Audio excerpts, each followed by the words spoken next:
stuff. But I think both teams actually need priests and prophets. I mean, they need, because these teams need to fight a spiritual warfare. They need to fight a spiritual warfare somewhere, man. Chelsea and Liverpool need to have an in-house club priest or prophet, whatever, to help them fight the spiritual warfare they're facing, because this is greater than football now.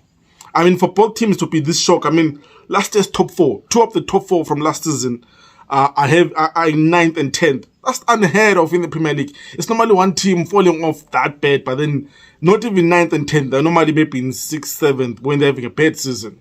I mean,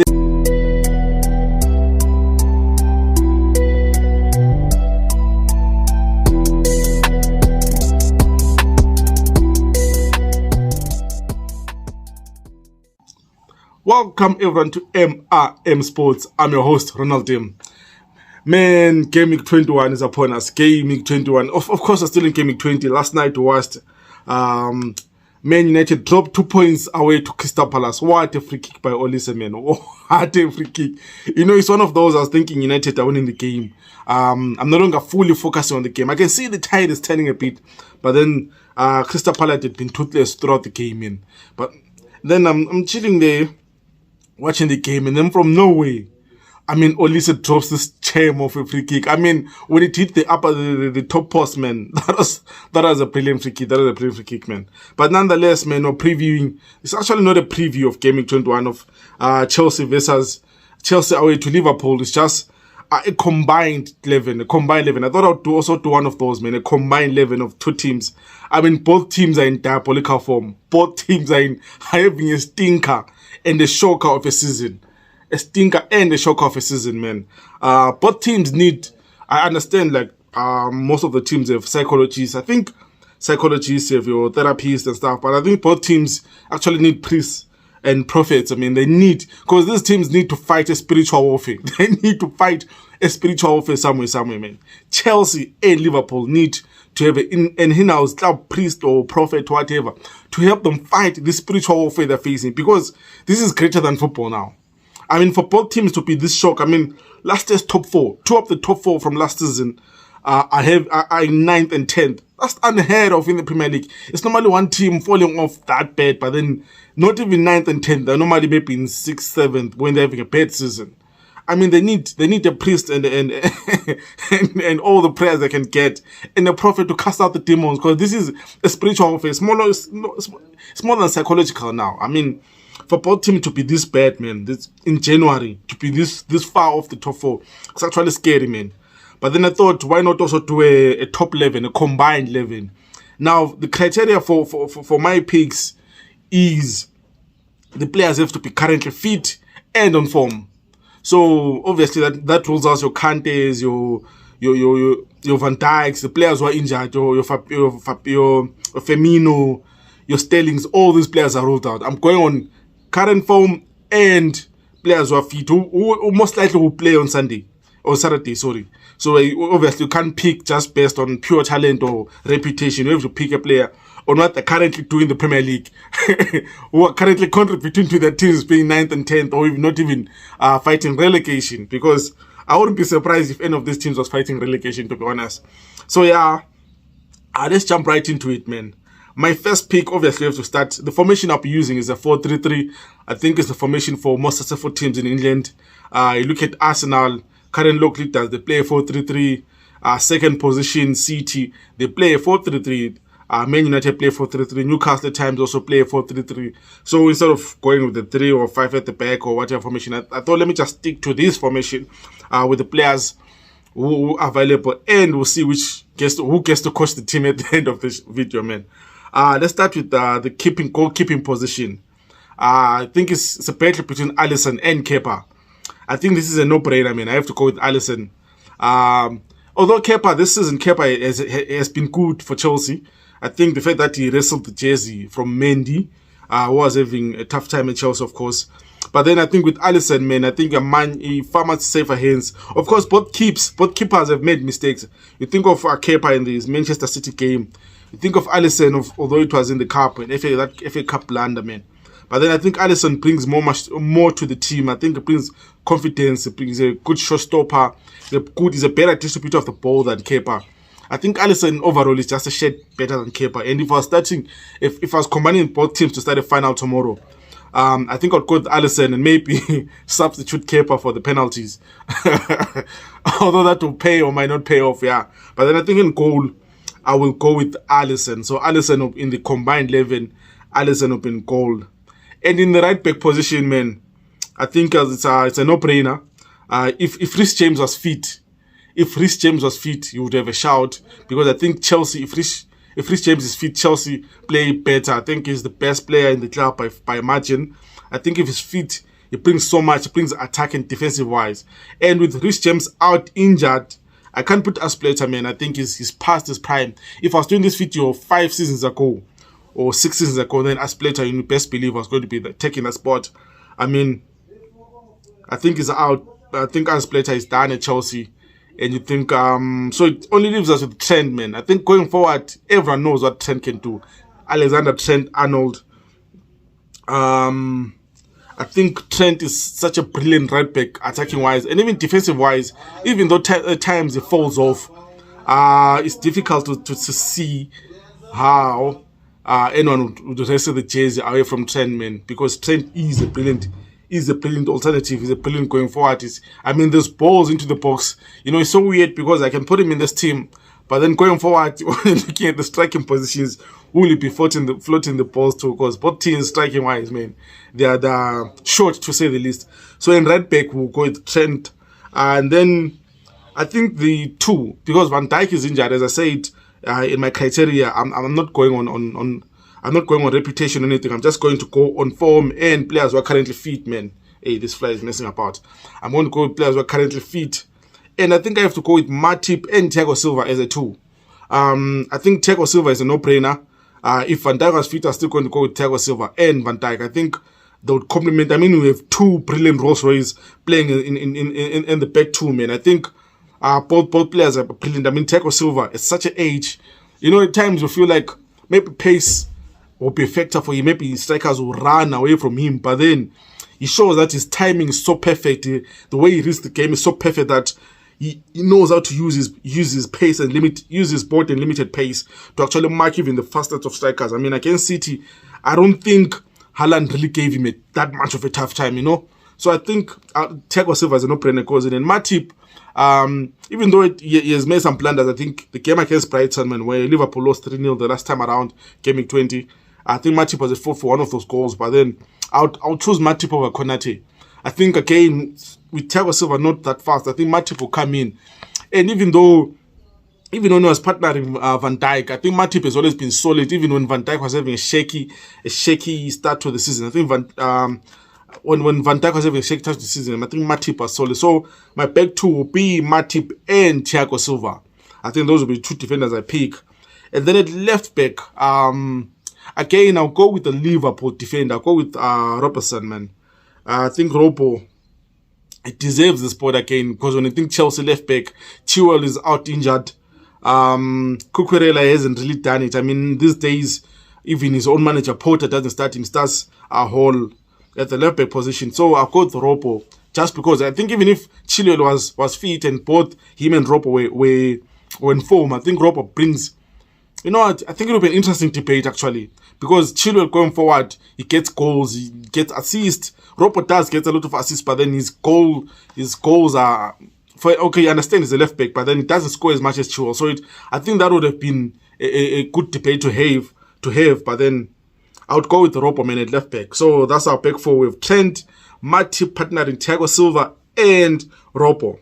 And then in our CDM position, man, our defensive midfielder, I think Chelsea, if Kante was fit, maybe I would have a case for Kante to sit there. Fabinho isn't having the greatest of seasons. And if Zakaria going on form, if Zakaria was actually fit, I think I would put him in this team ahead of Fabinho if Zakaria was fit. But then, of course, I think I have to give the slot to Fabinho, because there's no way I'm playing Jorginho in that place ahead of Fabinho, I don't care how good of a passer Jorginho is in passing the ball sideways and slightly going forward. But then, I think for me, I would want someone to protect this back four at all costs. And even though Fabinho hasn't been in brilliant form, I think I would pick him ahead of Jorginho, or anyone else really, because other than Jorginho, who can you pick? I think I'll put other than Fabinho, sorry, who would you pick? Who am I thinking of? Jorginho? No, other than Fabinho, who would I pick? I wouldn't pick Jorginho, of course. I think Fabinho gets the nod here, simply because Kante is injured, Zakaria is injured. I mean, going on season, I think Zakaria was really starting to turn Chelsea's season around with his performances, to say the least. But then Fabinho, yeah, gets the nod ahead of Jorginho, man. And then our two midfielders, I think I'll go with Kovacic, the first midfielder I'll pick. I think with Kova, he gets that good box-to-box. He's a ball carrier, man. You know, he's a good pass. You know, it's the pass before the assist. I always think of Kovacic as that, the pass before the assist. And he does that brilliantly. Between him and Thiago Silva, the reason why I'm going with Kovacic, I think Kovacic will offer more defensive-wise not to Thiago Silva, just Thiago, man. I think Thiago Alcantara, yeah. Kovacic would offer more in midfield. I think would offer, you know, that combativeness. I mean, he has that fighting spirit. Thiago is brilliant on the ball, don't get me wrong. I mean, if you're a better back four, you're a better hold the midfield, I think Thiago would get in. But then, for me, I think Kovacic just edges it. The reason why I'm not going Thiago, I think Thiago, for all that he does, you know, he's supposed to be that read of the game, that final pass of the game, and he doesn't have a lot of assists. Weirdly enough, man, he's like a Jorginho, but then a better Jorginho. Of course, he doesn't play CTM. But then, yeah, I think Kovacic is at a brilliant World Cup, finishing third in the World Cup with Croatia, coming into Chelsea. I mean, when he's not there in midfield, the times you feel his absence. It's not greater as if Kante is not there, but then you also feel his absence when he's not there, man. And then, I think I won't go with Henderson. And then another midfield, I think I'll go with the young Harvey Elliott. I mean, he scored a brilliant goal in the FA Cup, but then, again, this is the Premier League. The reason I'm going to Harvey Elliott ahead of Thiago, I guess, or any other Chelsea midfielder, simply because I think with Elliott, it gives you more of an attacking input. I mean, I would love, I think you can play as a number 10-ish, as a cam, you know, as a cam, central attacking midfielder. I think he has the lot. I mean, of course, he's young. I think against was Brentford, he made an error which led to the second goal and was chopped off at half time. Understandably so, man. Understandably so. But then again, I would go with Harvey Elliott because of his attacking prowess, because of his fast pace. I mean, he's one player who I would want to join the attacking four.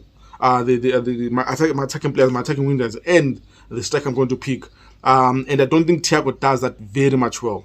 So again, man, yes, we might not have passers in this game, like the ball distributors, maybe. But then I think with the manager I'll pick, I'd rather have them play that rock and roll football where the kid is just bombing up and down. He's running late into the box trying to get a goal, man. So yeah, that's my midfield three. Fabinho holding, Kovacic as an 8, and Harvey Elliott as a 10, man. And then of course in the wings, I think the first one goes into the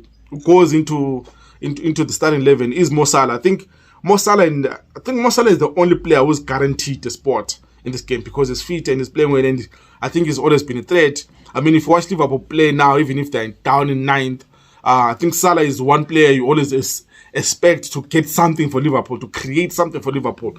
I think he's that player, the attacking outlet for Liverpool, man.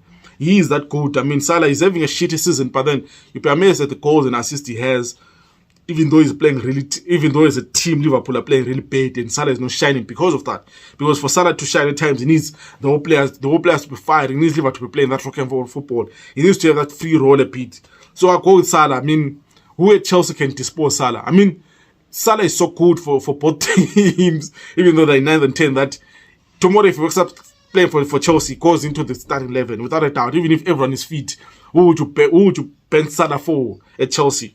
Who would you bench for Salah? I mean, who would bench Salah for at Chelsea? I don't think it gets ahead of Sterling, it gets ahead of Pulisic, Mount, Ziyech, it gets ahead of all the attacking factors we have in the team, attacking players we have in the team. So again, I have Salah as the right wing attacking, and then left side of the attack. This was a tricky one because of so many injuries, man. I mean, Pulisic is injured, Jota is injured, Diaz is injured, Sterling is injured. With so many injured players, man. And you know what? I did something crazy. I went for Mason Mount. I think Mount, for what he brings to the team, as I know people might not be happy with the selection, but then I think Mount brings so much to the team, man. And of course, with our midfield, the way our midfield is structured, at times we might need a body there. If we're playing a City or an Arsenal this time around, or a Man United, you might need someone who might drop in there when we're defensive minded. And Mount can do the work. I think him and Robo would work quite well, actually, because Mount can always go infield, and then Robertson overlaps with that run, and Mount can play him in and any time. And Roper is brilliant to go up and down in that flank to help each other out defensively and attacking wise, because Mount does put in a shift when it comes to defense. That's why maybe Southgate in the England coach prefers to bring him alone to the squad every time around, man. So yeah, I know it's not ideal, but then with Sadio Mane gone and Chelsea players out injured and Liverpool players out injured, so of course I'll play Mount there. And then I think this one will be the most awkward one, the controversial one, man. Striking force. I mean, all the strikers are injured. I mean, Broja is injured for Chelsea. Opa is still not on form. And I mean, I wish Opa was playing more. If Opa was playing more, I think he'd have got some goals now. Opa is not playing. I think Nunes is out injured. Jota is out injured. I mean, who else plays as a striker for both clubs? Yeah, the options are limited there. So, I mean, Gakpo has recently come in. So I can't really put Gakpo there because the game he has played, they lost. I mean, in the Premier League, they lost. I haven't seen that much of him. I can't say he's on form. I can't just bring him because he had a good World Cup. So who do I go for in striking force? The player I wouldn't want to start for Chelsea, in all honesty. I think number 9, I would put Havertz. Solely because of injuries to other players. I mean, if Nunes was fit, I would put Nunes ahead of him. I think Nunes, in as much as he misses chances, he brings different dimensions. He knows how to play the position well. And if Jota was fit, if Broja was fit, if Opa was getting the games from Graham Potter, I'd put it in. But then I think at the end of the day, man, I have to go with Havertz. And Havertz has a goal. I mean, if what's his name, the new Liverpool, if Gakpo got a goal against Brighton, or it put a 10 out of a 10 when Liverpool just swiped the floor at Brighton and he was the man of the match, maybe I'll go with him on his recent form. But then Chelsea recently won against Crystal Palace, and guess who got the goal? It was Havertz. So yeah, man, I think I'd go with Havertz up front. So that is our combined 11. I think this team will start to get in the top 4 on current form as a whole. And Klopp, of course, Klopp will coach the team. I think with Klopp, he's 9th in the league. He's not even the best season, yes. But in the fact that he's 9th, Graham Potter is a 10, I would give it to Klopp, man. I'm not saying that Graham Potter is that much bad of a coach, but then I think everyone would have more confidence in this team in a final match, in a Champions League final, or whatever final, FA Cup, Carabao Cup, whatever final, or even Europa or Europa Conference Cup. I think most people have confidence with Klopp taking the reins, and I think I'll give it to Klopp. So combined 11 with Alisson in goal, Trent at right back, Matip and Thiago Silva as part 2, and to make up the back 4 with Rocco. Then we have Fabinho as the holding, Kova as an 8, Harvey Elliott as a 10, Salah on the right wing, Havertz down in the middle, and Mount on the left wing, man. So if I'm in Liverpool players with Kepa, 1, 2, 3, 4, 5, 6, 7. We have 7 Liverpool players, and Chelsea players with Silva, Kova, Havertz, and Mount. I mean, we have 4 Chelsea players. So that is our combined 11. If you disagree, please say or have your say. Who would you support? Remember the criteria based on current form and currently fit to play a game. That is the criteria, guys. This team, I think, would finish 6th in the league. I don't think this team would beat Man City or Arsenal currently, or United, or Newcastle as well, man. So it is what it is. Both clubs having a type season, and again, if a pastor have a prophet, please pray for both teams if you support them, man. We need fire. We need fire to come down and cleanse the squad of the bad luck they are having. I'm your host, Ronald, signing out.